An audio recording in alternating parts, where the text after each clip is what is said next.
पुढच्या विषयाकडे बोलूयात। रोहित पवार गेल्या काही दिवसांपासून सातत्याने अजित पवार यांचं निधन हा घातपात होता असं म्हणत होते। छगन भुजबळ पुढे आले, त्यांनी रोहित पवारांना आव्हान दिलं।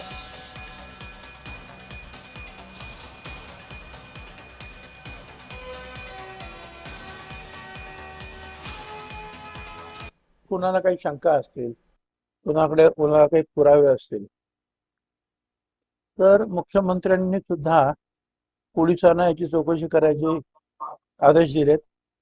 त्याचबरोबर दिल्लीचे लोक चौकशी करतात, DGCA चे लोक चौकशी करतात। तर तुमच्याकडे ज्या शंका कुशंका आहेत किंवा काही पुरावे आहेत ते या चौकशी करणारे हे जे लोक आहेत, अधिकारी आहेत, त्यांना जाऊन सांगा, त्यांना द्या, ते त्याची चौकशी करतील।